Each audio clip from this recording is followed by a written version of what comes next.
Hi, I'm Dave from boyinaband.com, and welcome to day 2 of the 7-day song on liquid drum and bass. Yesterday in day 1, we made a driving drum and bass beat. Today we'll be making a smooth bass synth to accompany said beat.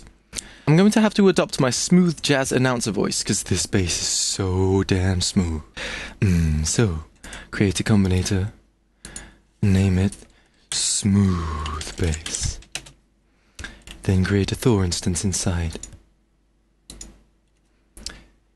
Initialize, open up, and I'll just add in some notes now, baby, which I'll discuss with you cats later. So there we got our notes. Now let's move back into Thor.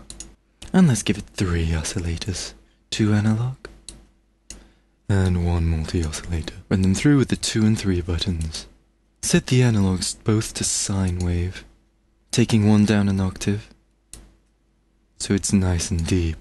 For added thickness, turn the multi-oscillator to soft saw, the third one down, and detune it a bit, holding shift to get more control on the interval detune mode, which is more consistent and less messy than the default random detune mode. Now turn the sustain to full on the amp envelope, so it doesn't lose volume over time. Turn the E and V on the filter to 0, and the frequency right down to 350 Hz. About the frequency of my voice. So let's take a listen.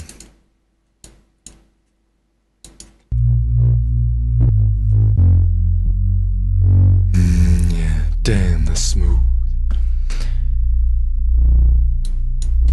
This filtering just cuts off that high end nicely. Turn the portamento on as well, so it slides between the notes, giving that lazy cool feel to the patch. That's all we're going to do here in the Thor instance.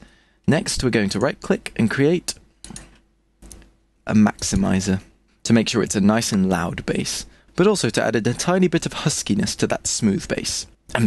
Smooth bass. Turn the 4 milliseconds look ahead on, but while limiting the bass. This means it's incapable of clipping, no matter how hard it tries, kind of like a paraplegic gardener. Now that's sorted, I can show you the soft clip mode. First, we're going to turn the input gain up. So let's turn on soft clip. So let's also turn the input gain up to full.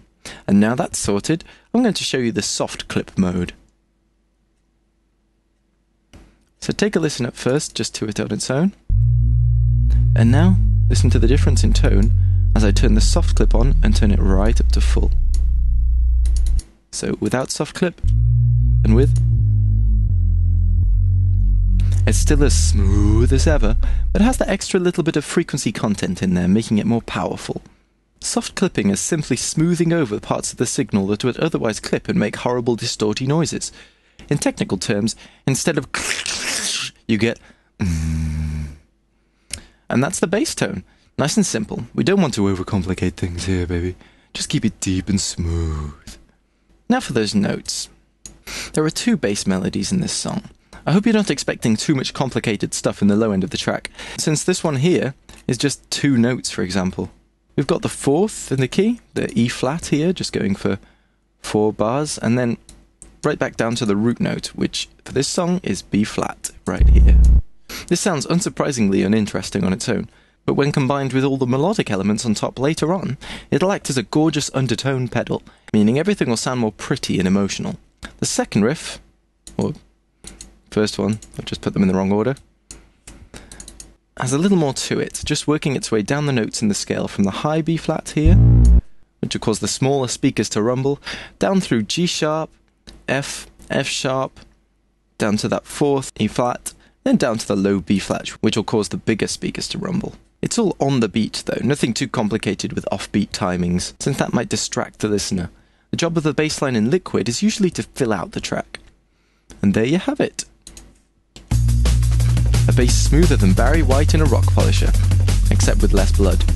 Join me tomorrow for day 3, where I'll be making 2 sweet synths, an atmospheric pad and an ethereal glassy lead. See you next time!